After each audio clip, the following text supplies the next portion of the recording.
지나간 한 주 동안에도 우리를 지켜주시고 오늘도 건강한 모습으로 하나님의 성전에 나와서 하나님을 예배할 수 있도록 은혜 베풀어 주신 좋으신 하나님께 감사와 영광을 올려드립니다.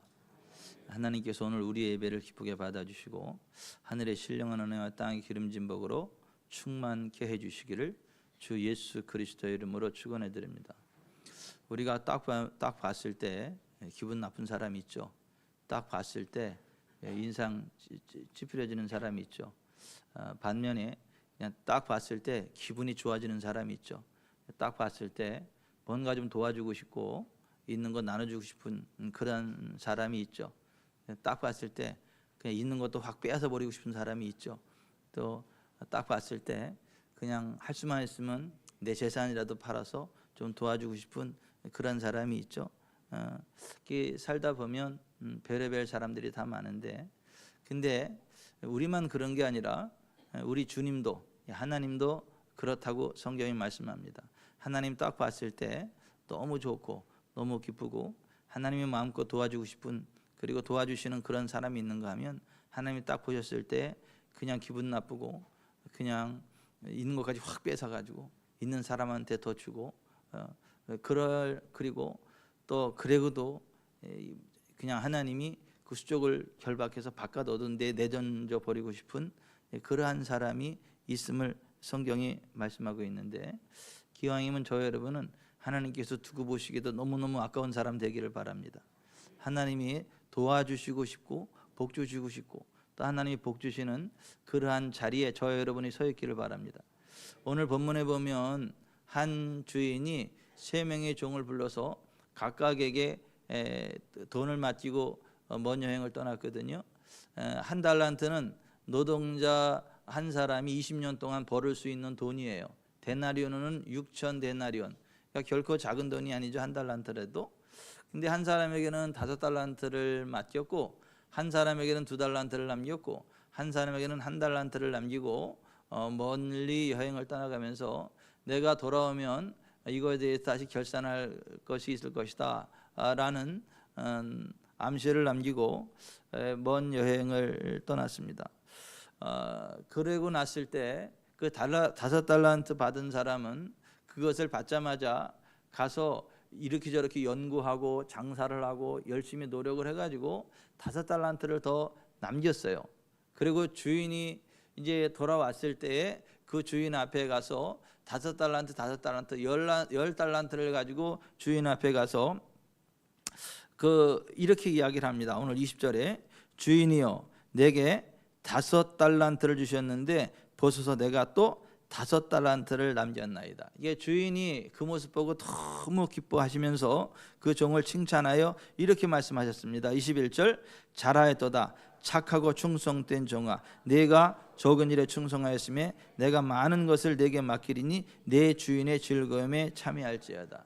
2달란트 받았던 사람도 마찬가지예요. 그것을 가지고 열심히 노력하고 장사해가지고 2달란트를 더 남겼어요. 4달란트를 가지고 주인 앞에 와서 또 이렇게 고백했거든요. 주인이여 내게 2달란트를 주셨는데 보소서 내가 또 2달란트를 남겼나이다. 주님이 너무 기뻐서 또 그 사람을 보고 칭찬하시면서 이렇게 말씀하셨죠. 잘하였도다 착하고 충성된 종아 네가 적은 일에 충성하였으며 내가 많은 것을 내게 맡기리니 네 주인의 즐거움에 참여할지어다. 그러나 1달란트 받았던 사람은 상대적인 박탈감을 느껴서 그랬는지는 모르겠으나 그 1달란트도 결코 작은 돈이 아니거든요. 하지만 상대적으로 볼 때는 5달란트 받은 사람에 비해서 적죠. 2달란트 받은 사람에 비해서 적죠. 비교해보면 상대적 박탈감을 느껴서 그랬는지는 모르겠으나 가서 땅을 파고 그것을 그냥 땅 속에 묻어두었다가 주인이 돌아왔을 때 그걸 다시 파가지고 주인 앞에 와서 이렇게 이야기를 했거든요. 주인이여 당신은 굳은 사람이라 심지 않은 데서 거두고 해치지 않은 데서 모으는 줄을 내가 알았으므로 두려워하여 나가서 당신의 달란트를 땅에 감추어 두었나이다. 보소서 당신의 것을 가졌나이다. 그때 주인이 분기탱천해가지고 이렇게 말씀하셨습니다. 악하고 게으른 종아 나는 심지 않은 데서 거두고 해치지 않은 데서 모으는 줄로 내가 알았느냐. 그러면 내가 내 돈을 취리하는 자들에게나 맡겼다가 내가 돌아와서 내 원금과 이자를 받게 하였을 것이니라. 아니 허다못해 은행에라도 맡겨가지고 은행 이자라도 받아왔어야지. 그걸 가지고 땅에 묻어가지고 이게 뭐 하는 짓이냐. 그 주인이 막 분기탱천해서 이렇게 말씀하셨다는 거예요. 그리고 한 단계 더 나아가서 그 옆에 있는 주인들에게 이렇게 명령하십니다. 28절, 그에게서 그 1달란트를 빼앗아 10달란트 가진 자에게 주라. 무릇 있는 자는 받아 풍족하게 되고 없는 자는 그 있는 것까지 빼앗기리라. 이 무익한 종을 바깥 어두운 데로 내쫓으라. 거기서 슬피 울며 이를 갈리라. 그 받았던 1달란트까지 빼앗겨 가지고 10달란트 맡은 사람에게 주라 그러고, 그 사람은 수족을 결박해서 바깥 어두운 데 내 던지라 해서 거기서 슬피 울며 이를 가는 영원한 저주 가운데 떨어져야만 했다라고 하는 이야기입니다. 오늘 주님이 왜 이런 비유를 제자들에게 말씀하셨고 오늘 우리에게 이 말씀을 듣게 하는가? 우리 인생의 주인은 주님이시라는 것입니다. 그리고 우리 각자에게 달란트를 맡겨 주셨다라고 하는 것입니다. 우리가 속해 있는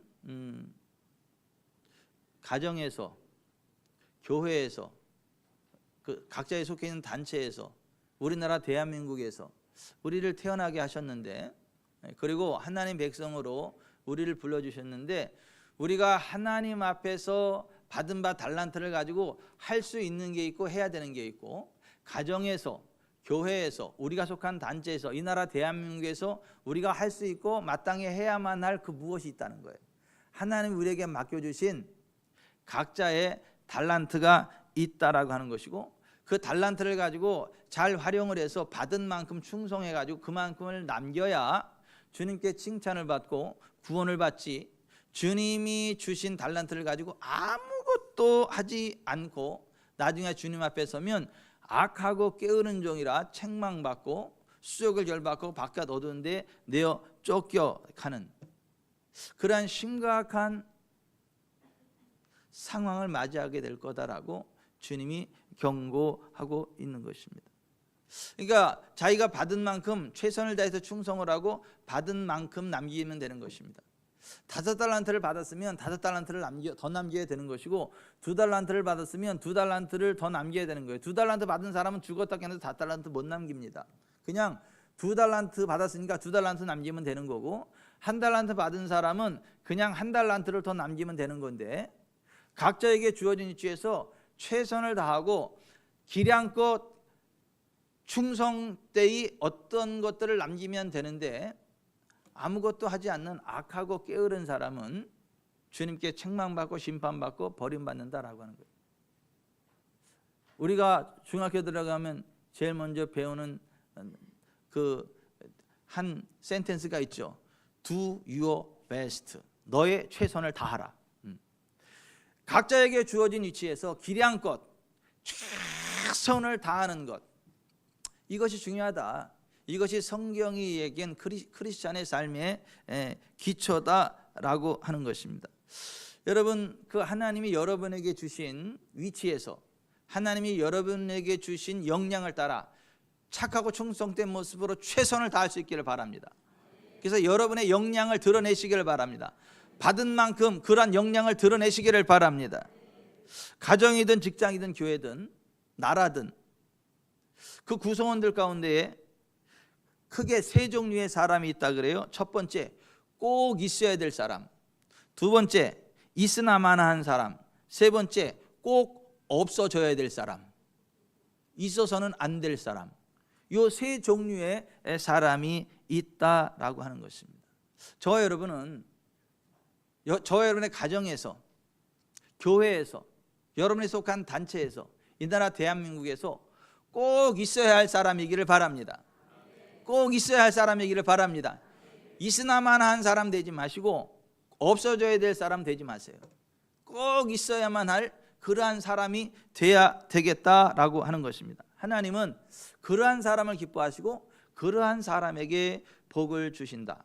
하나님이 세우신 위치에서 하나님이 주신 역량을 따라 착하고 충성된 모습으로 최선을 다해 살아갈 때 하나님이 그 사람을 기뻐하시고 그 사람에게 더 큰 복을 주신다라고 하는 것입니다. 누가 알아주든 안 알아주든 하나님이 세우신 위치가 그 위치고 하나님이 내게 세우신 사명이 그것이고 하나님이 내게 준 능력이 그것이기 때문에 누가 알아주든 안 알아주든 나는 꿋꿋이 그 길을 가리라.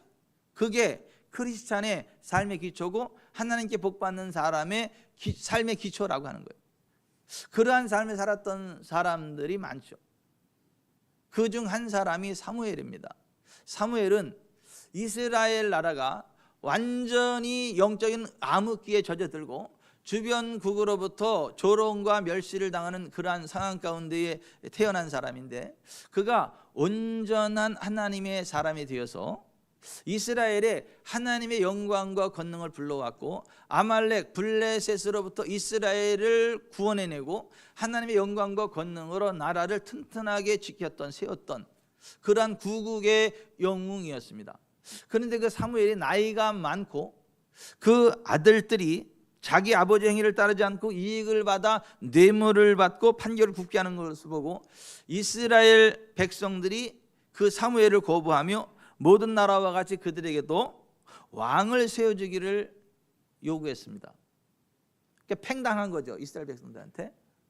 그래서 그 문제를 가지고 하나님 앞에 가서 기도로 아뢰었거든요. 그랬더니 하나님께서 굉장히 마음이 안 좋으셨어요.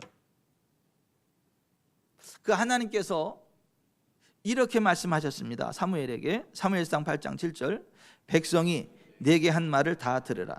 이는 그들이 너를 버림이 아니요 나를 버려 자기들의 왕이 되지 못하게 함이니라. 내가 그들을 애굽에서 인도해낸 날부터 오늘까지 그들이 모든 행사로 나를 버리고 다른 신들을 섬김 같이 내게도 그리하는도다. 이스라엘의 왕이 없는 게 아니에요. 이스라엘의 왕은 하나님이시고 그 왕이신 하나님의 종으로 사무엘이 하나님을 대신해서 이스라엘을 리더한 거, 이끌어간 거거든요. 하나님의 리더십을 발휘한 거거든요. 그러면 이스라엘의 왕은 하나님이시고 사무엘의 왕이 하나님이시고 그 하나님께서 사무엘을 통해 이스라엘을 그렇게 복된 나라로 이끌었던 건데 사무엘이 늙었다고 그를 버리고 그의 아들들이 그냥 부정부패한다고 그 아버지까지 싸잡아서 버리고 우리에게 왕을 세워달라고 하는 그 모습을 하나님 기뻐하지 않았다라고 하는 것입니다. 하나님도 기뻐하지 않았는데 뭐 사무엘은 얼마나 기뻤겠어요. 여러분이 사무엘의 입장에 있다면 여러분의 마음은 어땠겠어요?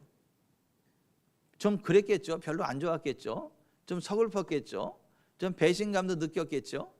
근데 그 사무엘은요 그러한 감정을 다 내려놓고 이스라엘 백성들에게 이렇게 말합니다. 사무엘상 12장 23절 나는 너희를 위하여 기도하기를 쉬는 죄를 여호와 앞에 결단코 범하지 아니하고 선하고 의로운 길을 너희에게 가르칠 것인즉. 그러니까 니네가 나를 인정하든 안 하든 나를 구사토팽하든 말든 그것과 상관없이 나는 하나님께 받은 사명이 있어.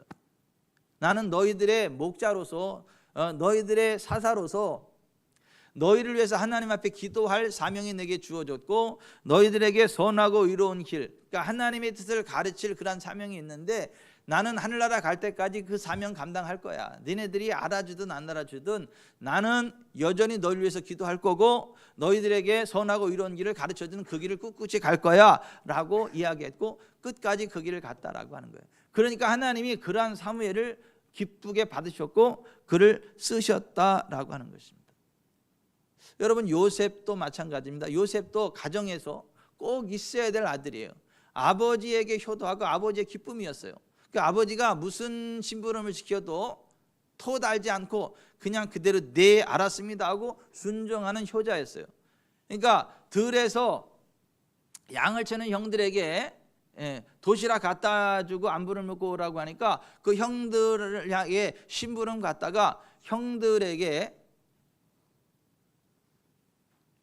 죽임을 당할 만한 살해의 어떤 위기를 느끼게 됐고 그리고 형들이 애굽의 노예로 팔아가지고 애굽의 노예로 팔려갔던 거거든요.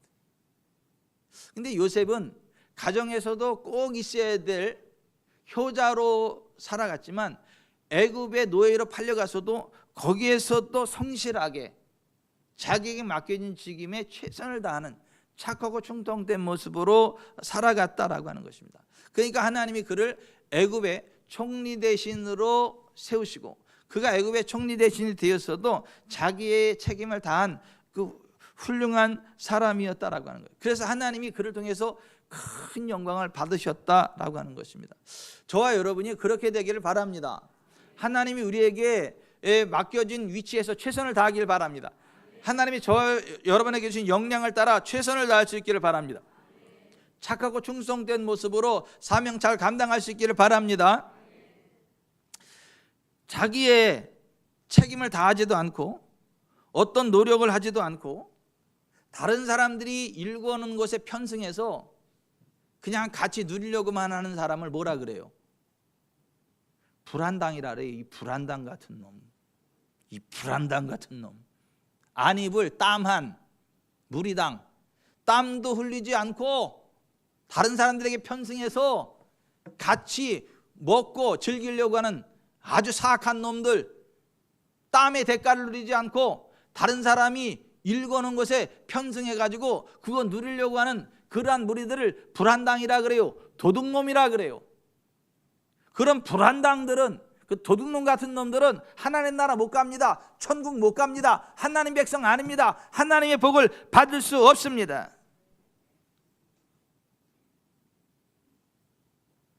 수많은 사람들이 예수 믿는다 그래요. 하나님 믿는다 그래요. 그런데 불안당들이 그렇게 많아. 그리고도 천국 갈 줄 알아요. 그리고도 하나님이 복 주실 줄 알아요. 지나가는 소가 웃습니다.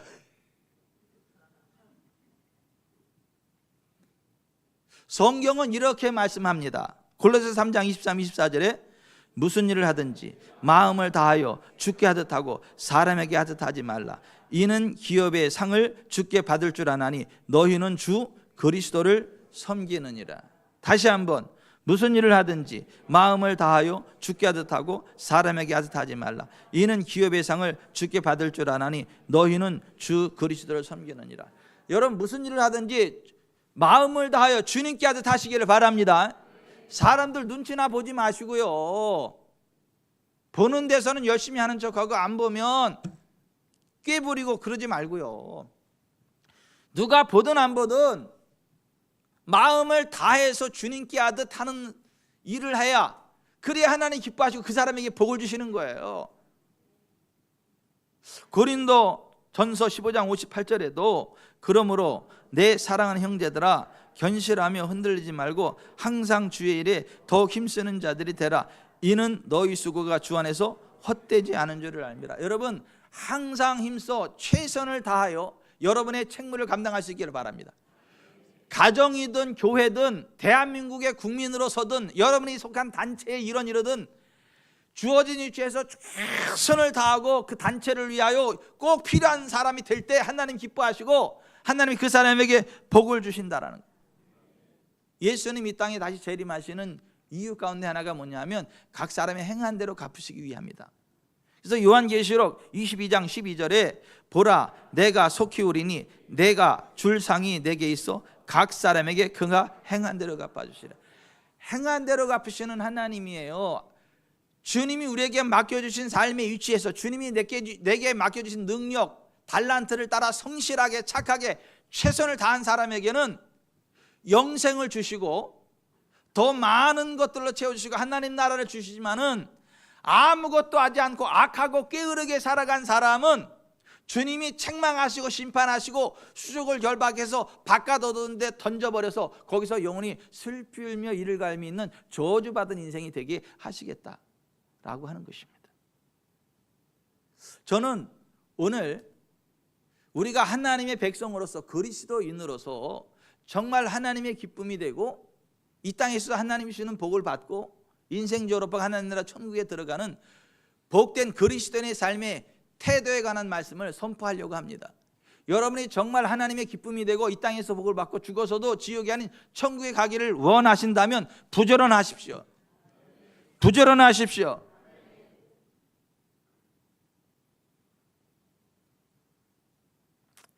성경은 이렇게 말씀해요. 데살로니가 3장 10절에 누구든지 일하기 싫어하거든 먹지도 말게 하라. 3번 더. 누구든지 일하기 싫어하거든 먹지도 말게 하라. 누구든지 일하기 싫어하거든 먹지도 말게 하라. 누구든지 일하기 싫어하거든 먹지도 말게 하라. 일하지 않으면 밥그릇 뺏으라는 거예요. 일 안 하고 밥 먹으려면 밥그릇 뺏어버리라는 거예요. 먹지도 못하게 하라는 거예요. 성실하게 열심히 일한 사람이 땀의 대가로 밥도 먹는 거고 옷도 입는 거고 그 땀의 대가를 누리는 거고, 성실한 만큼 정직하게 일한 만큼 그 대가를 받는 사회가 정상적인 사회고 하나님이 기뻐하시는 사회지. 일을 한 사람이나 안 한 사람이나 똑같이 노나 먹고 똑같이 잘 살자. 공산당!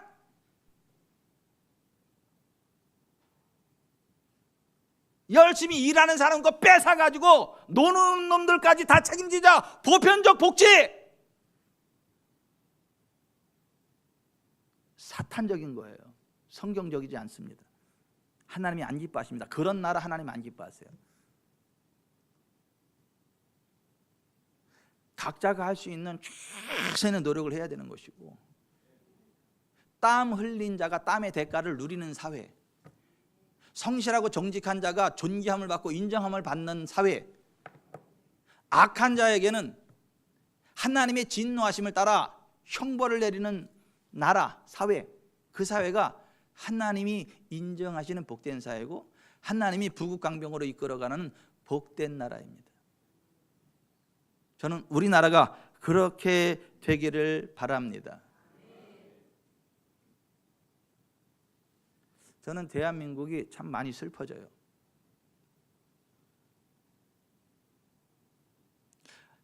열심히 일하고 싶어도 일할 수 없는 사람들이 있어요. 건강이 안 받쳐주고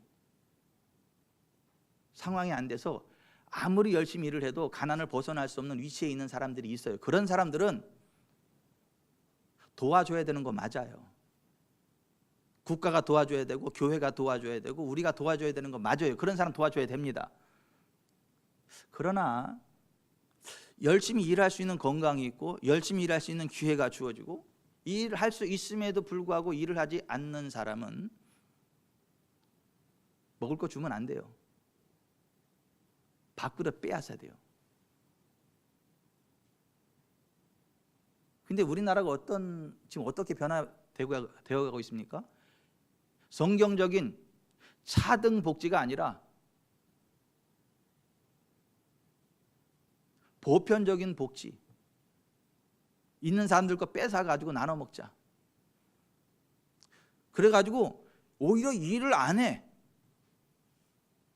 일을 안 하면 나라에서 나오는 돈을 혜택을 받으니까 일을 안 하고, 일을 하면 오히려 혜택도 못 받고 억울한 생각이 드니까 차라리 일을 안 하고 그냥 나라에서 주는 돈은 먹자. 이런 분위기가 조성되는 나라가 대한민국이 지금 나라가 망해가고 있습니다. 지금 박종현 집사님의 나라 대한민국이 그렇게 바뀌어가고 있다고요.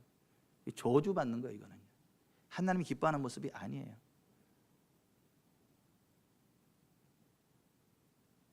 그런 보편적인 복지를 주장하는 정치인들에게 표 주면 안 되는 거예요. 그런 당을 인정하면 안 되는 거예요. 그리스도인은 그러면 안 되는 거예요. 그리스도인은 도둑질하면 안 되는 거예요. 자기가 일하지 않고 다른 사람들이 일한 것 같이 편승하는 거 도둑질이지. 왜 네가 일 안 하고 다른 사람 일하는 거 왜 편승하냐? 도둑놈이지. 성경은 이렇게 도둑질하지 말라고. 그리고 이어서 이렇게 말씀해요. 에베소 4장 28절, 가난한 자에게 구제할 수 있도록 자기 손으로 수고하여 선한 일을 하라. 도둑질하는 자는 도둑질하지 말고 가난한 자에게 구제할 수 있도록 자기 손으로 수고하여 선한 일을 하라. 이렇게 말씀하고 있어요. 그리스도인은 도둑질하면 당연히 안 되는 거. 도둑질하면 안 돼요. 근데 도둑질만 안 하면 괜찮은 게 아니라 자기 손으로 수고하여 불쌍한 사람 도와줄 수 있도록, 구제할 수 있도록 자기 손으로 수고해 선한 일을 하라. 이게 성경의 명령이에요. 그러니까 그리스도인은 도둑질하면 당연히 안 되는 거고, 열심히 일을 해서 다른 사람을 도와주는 위치까지 가야 그게 정상이라는 거예요. 그러한 삶의 비전을 가지고 그렇게 살아가는 게 그리스도인이고, 그런 사람이 천국 백성이고, 그러한 사람이 하나님께 복받을 사람이라는 거예요. 하나님의 삶의 인간의 기본 도리에 대해서 십계명을 말씀하셨어요. 그리고 주일, 성일, 안식일에 대해서 말씀하시면서 이렇게 말씀하셨어요. 출애굽기 20장 9절, 엿새 동안은 힘써 내 모든 일을 행할 것이나 일곱째 날은 내 하나님 여호와의 안식일인즉 너나 내 아들이나 내 딸이나 내 남종이나 내 여종이나 내 가축이나 내 문 안에 머무는 객이라도 아무 일도 하지 말라. 엿새 동안에 힘써 일한 사람이 주일날 와서 예배드릴 자격이 있다는 거예요. 하나님은 그런 사람의 예배를 받으시지, 엿새 동안 빈둥빈둥 놀고 아무것도 안 하다가 주일만 되면 훅가시 잡고 할렐루야 놀렐루야 빨렐루야 그러고 막 성경 먼지 털어가지고 딱 보다가 앉아서 와서 예배드리고, 그런 것들 예배 안 받는다는 거. 하나님이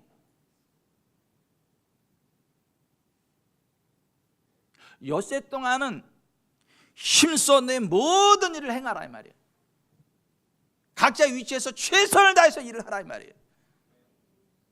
그리고 주일날 와서 예배를 드려라. 그게 주님이 원하시는 하나님 백성 된 자들의 삶의 기초라고 하는 거예요.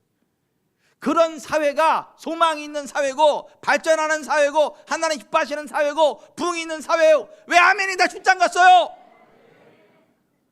빈둥빈둥 돌고 남들이 벌어놓은 거 편승할래요?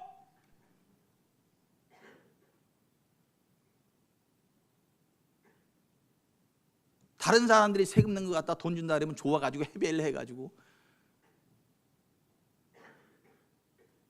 그 돈이 누구 돈이요? 열심히 일한 사람들이 낸 세금이에요. 그게 거저 주는 게 아니라고요. 다른 사람 돈이에요.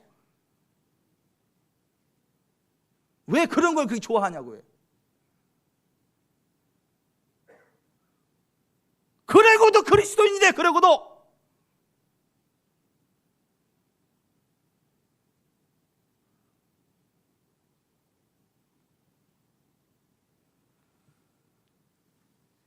오늘 본문에 한 달란트 받은 사람은 아무것도 안 해. 그리고 주님 앞에 나와서 뭔가 받을 줄로 기대해. 그럴 때 주님이 그 한 달란트 받은 사람한테 뭐라고 말씀하셨어요? 26절에 악하고 게으른 종아, 악하고 게으른 종아.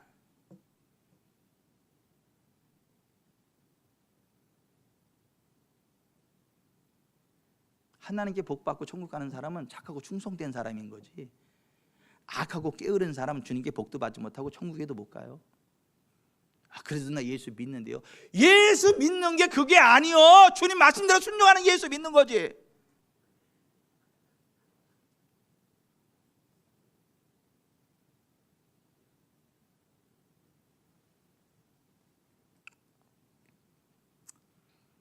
성경은 이렇게 말씀해요. 로마서 12장 11절, 부지런하여 게으르지 말고 열심을 품고 주를 섬기라. 디도서 2장 14절에 그가 우리를 대신하여 자신을 주심은 모든 불법에서 우리를 속량하시고 우리를 깨끗하게 하사 선한 일을 열심히 하는 자기 백성이 되게 하라시며, 우리를 구원하신 목적은 선한 일을 열심히 하는 하나님의 친 백성이 되게 하기 위함이라는 거예요. 그러니까 선한 일을 열심히 하는 사람이 구원받은 사람이고 복받을 사람이지, 뭐 예수 믿는다 그러면서 악하고 게을러 아무것도 안 해. 그 다른 사람이 주는 것만 바라고, 나라에서 뭐 나오는 거 없나 이런 거나 바라고 있고.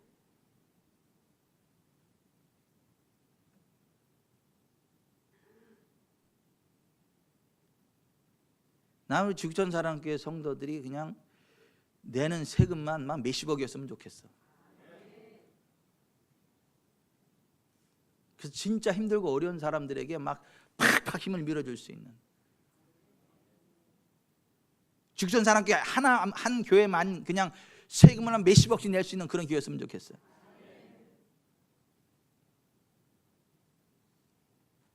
정부 보조 받으려고 가라 이거 서류 내미는 그런 이상한 교회 말고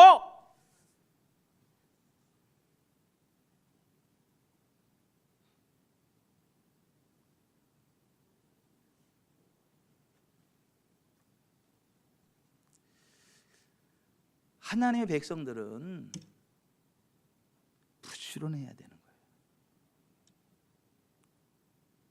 그리고 양심적이어야 되는 거예요. 아무런 일도 하지 않고 주님으로부터 뭔가를 기대하는 거, 그 자체가 비양심적인 거예요. 악한 거예요. 한 달란트 받은 사람, 비양심적인 사람이.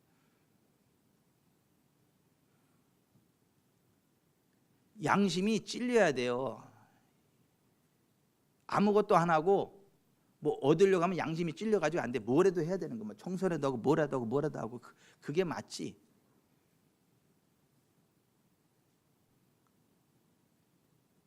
하나님의 마음에 합한 다윗이 이런 고백을 했어요. 시편 16편 7절에 나를 훈계하신 여호와를 송축할지라 밤마다 내 양심이 나를 교훈하도다.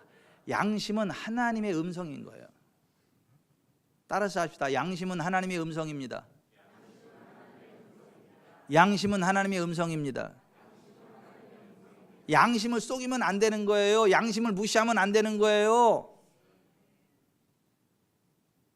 그리스도인은 양심을 속이면 안 돼. 사도 바울을 유대인들이 막 공격했어요. 천하에 흩어진 유대인들을 다 소유하게 하는 자요 나사렛 이단의 우두머리로 고발하면서 사도 바울을 막 공격했어요. 그때 사도 바울이 그 유대인들에게 이렇게 이야기를 했어요. 사도행전 23장 1절 여러분 형제들아 오늘까지 나는 범사의 양심을 따라 하나님을 섬겼노라. 범사의 양심을 따라 하나님을 섬겼다고. 니들이 바라보는 내가 어떨지는 모르겠으나 나는 범사의 양심을 따라 하나님을 섬겨왔어. 이런 얘기인 거예요. 그리스도인들은요 남들이 뭐라고 하든 안 하든 양심에 꺼리끼면 안 해야 되는 거예요. 남들이 칭찬을 해도 양심이 그게 아니라 그러면 더 열심히 해야 되는 거예요. 그리스도인의 삶의 기준은 양심이지 다른 사람들이 인정하느냐 안 하느냐 그런 게 아니라고요.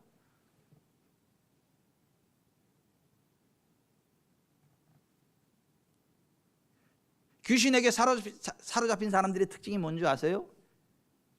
양심이 화인 맞은 사람들. 양심이 화인 맞은 사람들은 귀신 들립니다. 귀신에게 사로잡힙니다.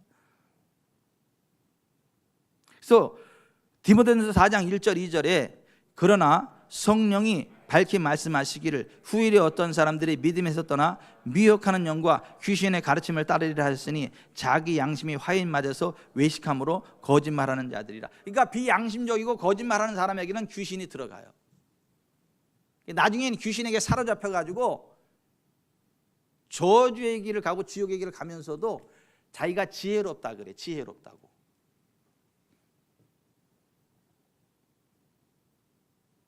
너무 그리 미련하게 너무 정직하게 너무 믿음으로 살려 그러지 마라. 그 어떻게 세상을 물이 너무 맑아도 고기가 못 산다. 대충 어느 정도는 흐린 물에서 물을 사는 거지 물이 너무 깨끗하면 아무것도 못 산다. 이런 얘기를 하고.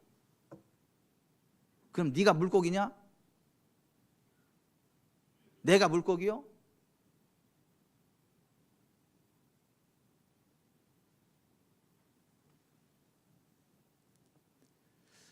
유대인들이 사도 바울을 자꾸 이단이라고 고소하고 그래서 로마로 막 압송을 시키는데 그 과정에서 벨리스 총독 앞에서 유대인의 신앙과 자기의 신앙에 대해서 이렇게 얘기를 했어요. 사도행전 24장 14절에 나는 그들이 이단이라 하는 도를 따라 조상의 하나님을 섬기고 율법과 선지자들의 글에 기록된 것을 다 믿으며 그들이 기다리는 바 하나님께 향한 소망을 나도 가졌으니 곧 의인과 악인의 부활이 있으리라 함이니이다.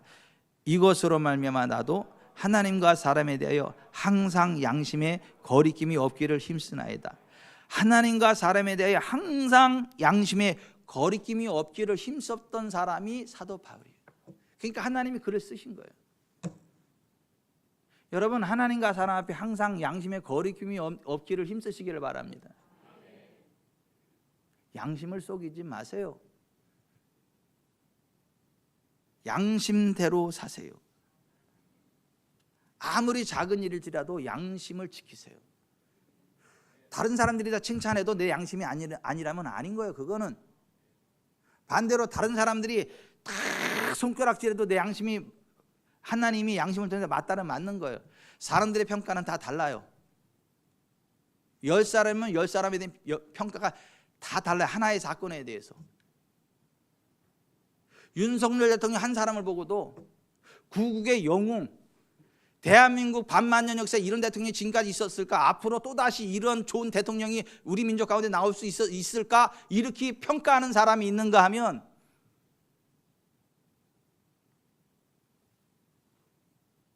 반란의 괴수, 민족의 역적,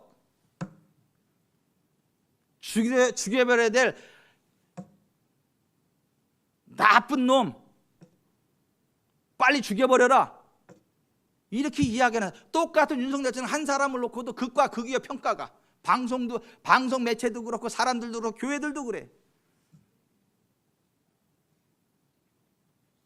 어떤 교회 가면은 윤석열 대통령 구국의 영웅이다 그러고, 두 번 다시 이런 영웅을 만날 수 있을까? 정말 하나님이 대한민국을 국력에서 마지막 주신 희망이다, 이렇게 이야기하는 교회가 있고, 반란의 괴수, 민족의 역적, 쳐죽여야 될 놈, 이렇게 이야기하는 교회가 있어요. 똑같은 한 사람에 대한 평가가 사람마다 달라요. 그러면 어떤 평가가 맞아요? 하나님의 평가가 맞지요.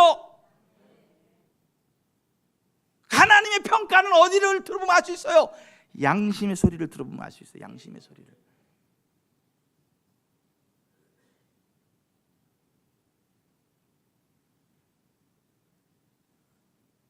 그리스도인은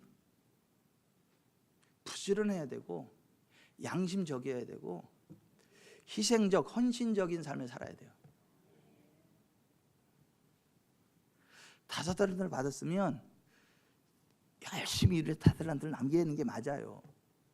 2달란트 받았으면 5달란트까지 요구하지도 않아. 그냥 열심히 노력해서 2달란트 남기면 돼요. 1달란트 받았으면요, 열심히 일을 해서 1달란트 더 남기면 되는 거예요. 그런데 1달란트 받은 사람처럼 아무것도 안 하는 사람, 악하고 게으른 사람, 자기 거 요만큼도 손해보기 싫은 사람, 이런 사람은 그리스도인이 아니다. 그런 사람은 복 받을 줄 생각하지 마라. 천국 갈 줄 착각하지 마라. 어느 날 예수님이 길을 가는데 한 부자 청년이 막 뛰어오더니 예수님 발 앞에 팍 꿇어 앉아가지고 이렇게 여쭈었습니다. 마가복음 10장 17절, 선한 선생님이여 내가 무엇을 하여야 영생을 얻으리이까? 예수님이 이렇게 말씀하셨습니다. 내가 어찌하여 나를 선하다 일컫느냐? 하나님 한 분 외에는 선한 이가 없느니라. 내가 계명을 안 하니 살인하지 말라, 간음하지 말라, 도둑질하지 말라, 거짓 증언하지 말라, 속여 빼앗지 말라, 내 부모를 공경하라 하였느니라. 그가 말합니다.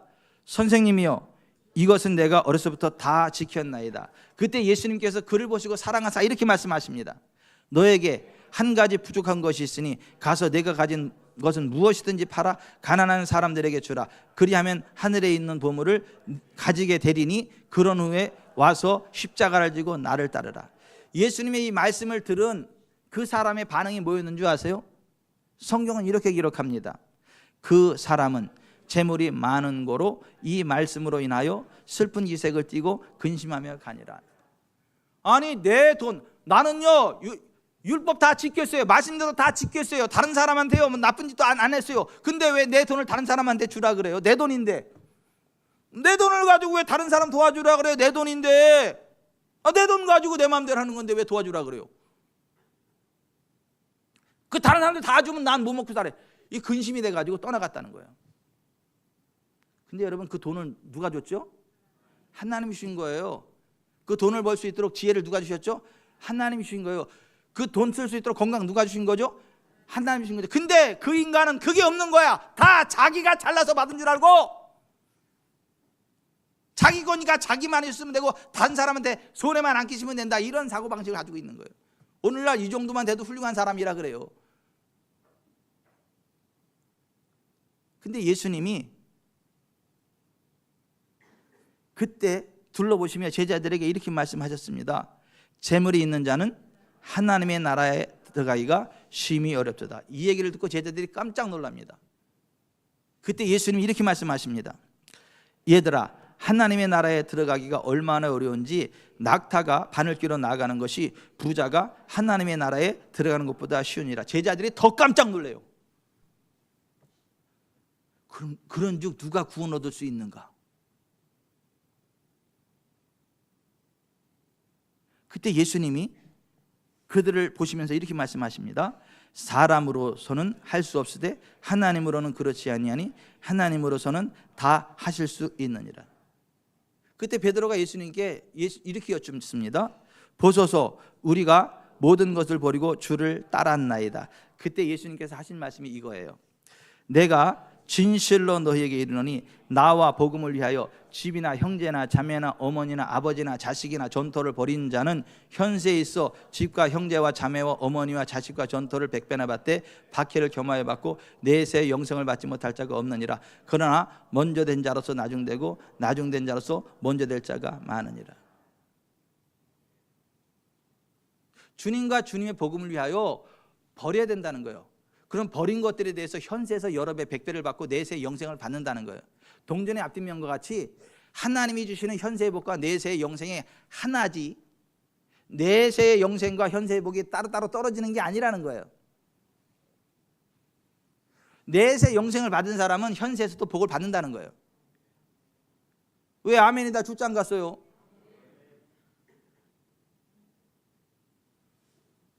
아니, 사탄적인 공산주의가 되거나 이슬람 국가가 되거나 그러면 거긴 기독교인들이 재산 몰수당하고요, 다 죽임당하고 그럽니다. 그래서 나라와 민족에서 기도하라는 거예요. 그래서 자유민주주의 시장 경제 체제가 지켜지도록 기도하라는 거예요. 성경은 그리스도인들이 고요하고 평안하고 단정한 중에 신앙생활을 하려면 자유민주주의 시장 경제 체제에서는 그리스도인이 복받고 천국 가는 게 하나라는 거예요. 아멘. 그러나 공산사회, 이슬람 사회가 되면 예수 믿는 사람들이 재산 다 뺏기고 죽임을 당하게 되고, 그러니까 목숨 걸고 공산주의와 싸우라는 거고 이슬람 막으라고 하는 것이고, 고요하고 평안하고 단정한 중에 신앙생활하고 이 땅에서도 복을 받고 죽어서도 천국 가려면 자유, 민주주의 시장 경제 체제를 지켜야 되고, 그 상황에서는 이 땅에서도 복을 받고 저 천국에서도 영생복락 누리는 정상적인 그리스도인의 라이프 스타일이 가능하다는 거예요. 아멘.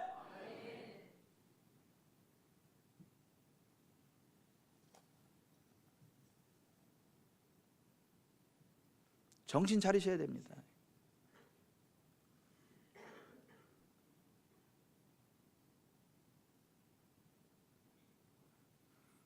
그리스도인은 도둑질하면 안 되고 자기 손으로 열심히 수고해서 다른 사람에게 구제할 수 있도록 열심히 일을 해야 되는 거예요. 아멘. 그 단계까지 나아가는 게 정상적인 그리스도인인 거예요. 그래야 주님이 기뻐하시고 이 땅에서 복을 주세요. 그래서 이어지는 양과 염소의 비유를 말씀하시면서 마태복음 25장 34절 이하 이렇게 말씀하신 거예요. 그때에 임금이 그 오른쪽 편에 있는 자들에게 이르시되 내 아버지께 복받을 자들이여, 나와 창세로부터 너희를 위하여 예비된 나라를 상속받으라. 내가 줄일 때 너희가 먹을 것을 주었고 목마를 때에 마시게 하였고 나그네 되었을 때 영접하였고 헐벗을 때 옷을 입혔고 병들었을 때 돌보았고 옥에 갇혔을 때 와서 보았느니라. 이에 의인들이 대답하여 이르되 주여, 우리가 어느 때에 주께서 줄이신 것을 보고 음식을 대접하였으며 목마르신 것을 보고 마시게 하였나이까? 어느 때에 나그네 되신 것을 보고 영접하였으며 헐벗으신 것을 보고 옷 입혔나이까? 어느 때에 병드신 것이나 옥에 갇히신 것을 보고 가서 배웠나이까 하리니, 임금이 대답하여 이르시되 내가 진실로 너희에게 이르노니 너희가 여기 내 형제 중에 지극히 작은 자 하나에게 한 것이 곧 내게 한 것이니라. 이런 사람이 가는 나라가 하나님의 나라 천국이에요. 아멘. 이런 사람이 복 받는 게 하나님의 계획이에요. 내 돈 가지고 뭐 내가 하는데 뭐 내가 돈 하나도 안 끼치고 내 돈이에요? 왜 그래요? 이런 인간은 그리스도인이 아니라니까요. 마땅히 베풀 힘이 있으면 베풀어야 되고, 주변에 힘든 사람들 외면하지 말고 도와주고, 우리가 열심히 일을 해야 될 이유가 바로 그거고, 왜 이쪽은 다 아멘이 출장 갔어요? 그러면 여러분만 잘 먹고 잘 살면 돼요? 또 거기에 또 아멘 한다 또.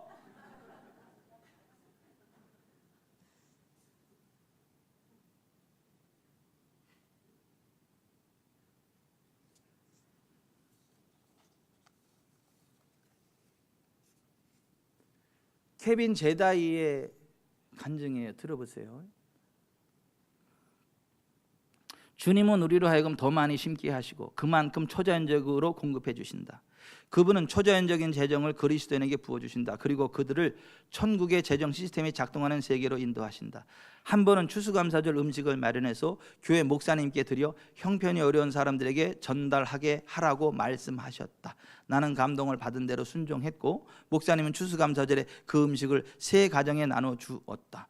그 교회는 원래 매년 음식을 나눠 주었는데 그 해에는 재정적 여유가 없어서 음식을 준비하지 못했다. 그런 상황에서 내가 준비한 음식으로 사람들뿐만 아니라 교회 사역자들도 큰 감동을 받았다.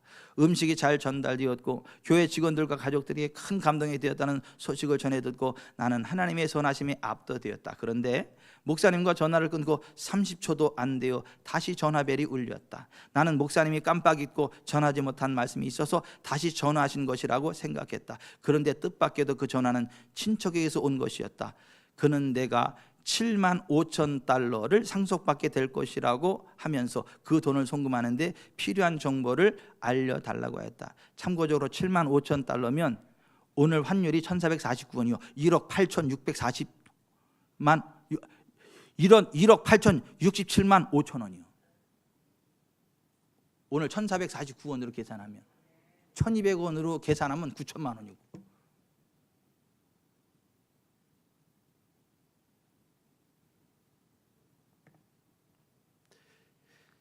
참고로 내가 추수감사절 음식을 마련하는 데 든 비용은 75달러 10만 8,675원 1449원으로 환율로 계산하면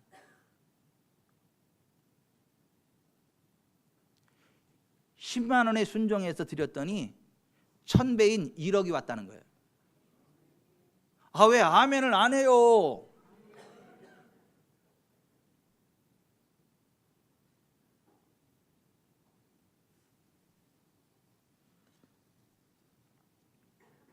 예수께서 이르시되 내가 진실로 너에게 이르노니 하나님의 나라를 위하여 집이나 아내나 형제나 부모나 자녀를 버린 자는 현세에서 여러 배를 받고 내세 영생을 받지 못할 자가 없느니라 하시니라. 예수님은 우리가 할 수 있는 일을 하면 되가 불능력이 없는 사람들을 위해 천국을 움직이게 된다고 말씀하셨다. 예수님은 아이들에게 무언가를 베풀 때 천국에서 아버지의 얼굴을 항상 비없는 그들의 천사들이 아버지께 나아가 그 상황을 보고하는 모습을 보여주셨다. 아이들에게 베푼 자는 후에 그에 대한 상을 받게 될 것이다. 주님은 우리가 고아와 과부를 돌보고 가난한 자를 먹일 때 그로 인해 하늘이 우리를 위해 움직이게 된다고 말씀하셨다. 하나님께서 반드시 우리에게 갚아주실 것이다. 또 우리가 스스로 해결하지 못하는 상황에 처할 때 천국이 우리를 구할 의무를 갖게 된다는 것도 보여주셨다. 그때 우리의 다음 걸음은 초자연적인 것이 될 것이다. 누가복음 12장 33절 더 패션 바이블입니다. 자, 이제 가서 내 소유를 팔아 도움이 필요한 사람에게 나눠줌으로써 하늘에 있는 너의 계좌에 입금하라. 그 계좌는 결코 빼앗기지 않을 것이다. 너의 구제의 선물은 하늘에 적립되어 있으므로 영원히 안전하고 확실한 보물이 될 것이다. 내 보물을 입금한 곳이 곧 너의 생각이 있는 곳이며 너의 마음 역시 그곳에 있기를 갈망할 것이다. 이것이 곧 적게 심는 자는 적게 거두고 많이 심는 자는 많이 거둔다 하는 말이로다. 각각 그 마음에 정한 대로 할 것이요 인색함으로는 억지로 하지 말지니 하나님은 즐겨내는 자를 사랑하시느니라. 하나님은 능히 모든 은혜를 너희에게 넘치게 하시나니 이는 너희로 모든 일에 항상 모든 것이 넉넉하여 모든 착한 일을 넘치게 하려 하심이라. 기록된 바 그가 흩어 가난한 자들에게 주었으니 그의 의가 영원토록 있는 일을 한것 같으니라. 심는 자에게 씨와 먹을 양식을 주시는 이가 너희 심을 것을 주사 풍성하게 하시고 너희 의의 열매를 더하게 하시리니 너희가 모든 일에 넉넉하여 그렇게 연보를 하면 그들이 우리로 말미암아 하나님께 감사하게 하는 것이라. 아멘. 부지런하십시오. 양심적으로 사십시오. 헌신적 희생적으로 사십시오. 주님이 현세에서 여러 배 100배를 갚으십니다. 내세 영생을 주십니다. 이 케빈 제다이에게 있는 이런 간증이 박종현 집사님에게도 오늘 여기 있는 모든 분들에게도 있기를 바랍니다.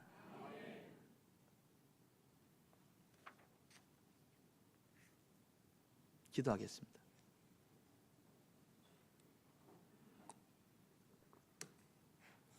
여러분들은 정말 예수 그리스도를 주님으로 믿는 하나님의 자녀가 맞으십니까? 천국을 소망하는 그리스도인 맞으십니까? 그렇다면 부지런하십시오. 양심을 속이지 마십시오. 헌신적, 희생적으로 사십시오. 주님으로부터 계산할 날이 옵니다.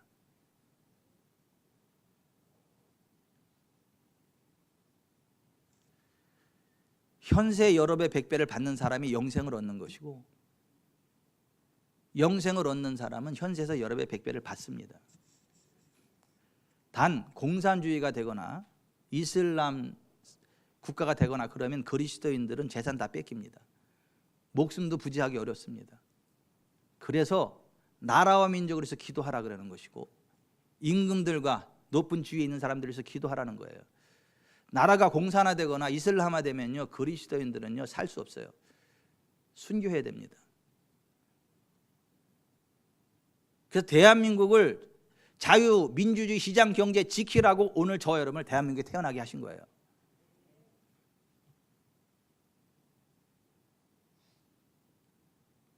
허용치 말라고, 공산주의를, 사회주의를.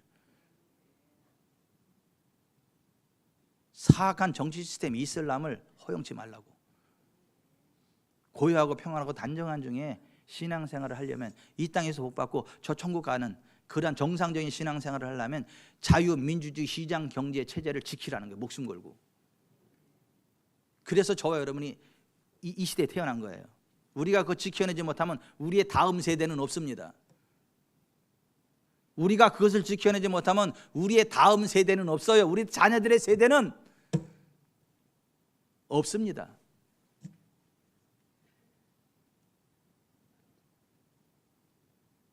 경제적인 부요 못 누립니다. 거지 나라 됩니다. 재산 축적의 자유 없습니다. 표현의 자유 없습니다. 중국처럼, 베트남처럼, 북한처럼, 저 중당의 이슬람 국가처럼 여자들이 강간당해도 얘기를 못해요. 재산을 빼앗겨도 하소연을 못합니다.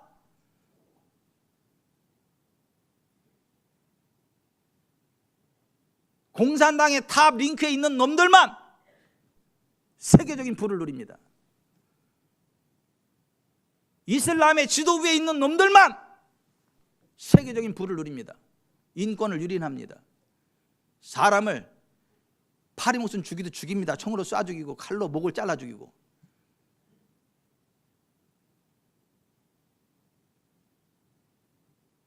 우리가 정신 차리지 않으면 지금 대한민국이 그렇게 흘러가고 있다는 거 아세요? 대한민국이 사회주의, 공산주의 체제로 흘러가고 있다는 거 아세요?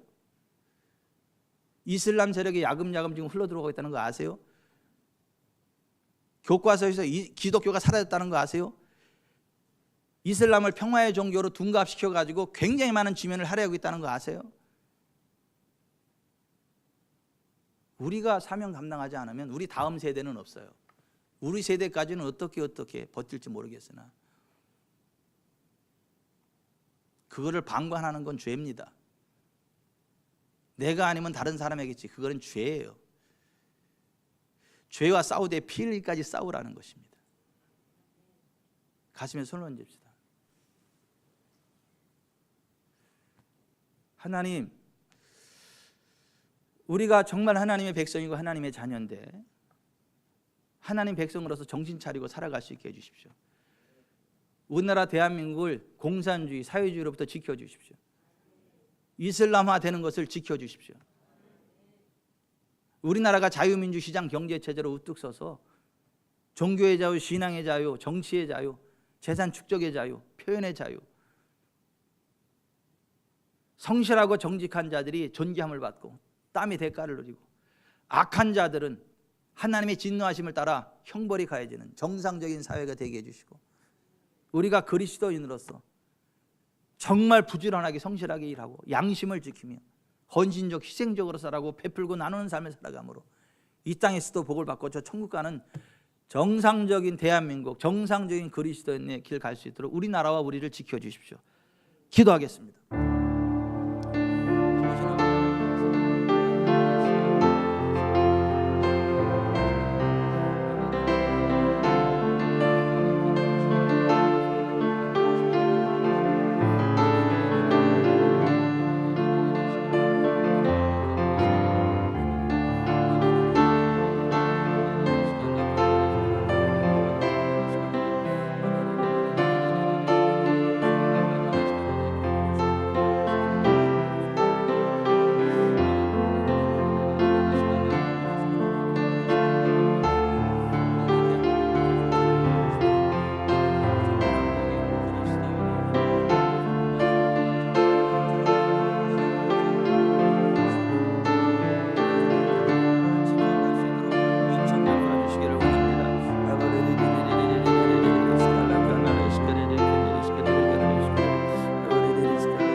이전에 주님을 내가 몰라 영광의 주님을 비방했다.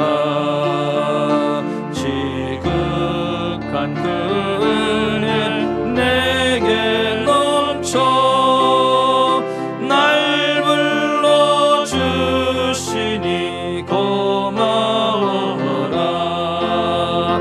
나 받은 달란트 얼마론가.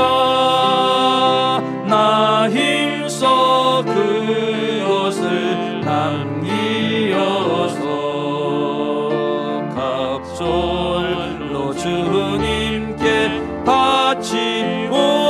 바치오면 충성된 종이라 상 주시리.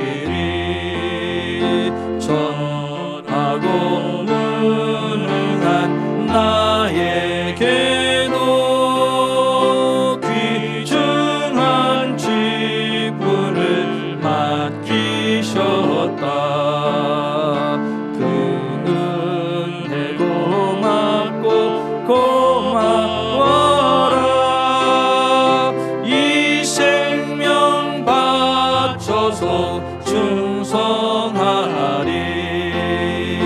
나 하는 일들이 하도 적어 큰 열매 눈앞에 안 베어도 주님께 죽도록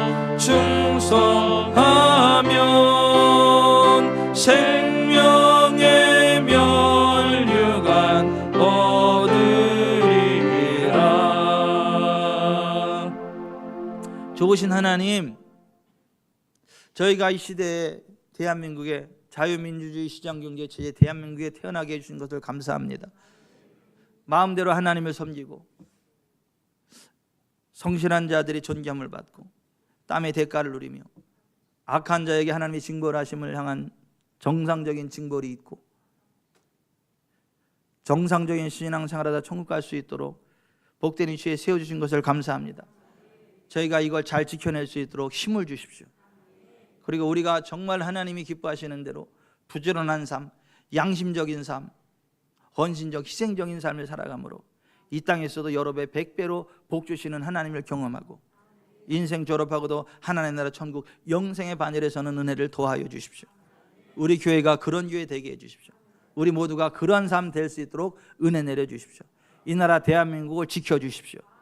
예수님의 이름으로 기도드리옵나이다. 아멘.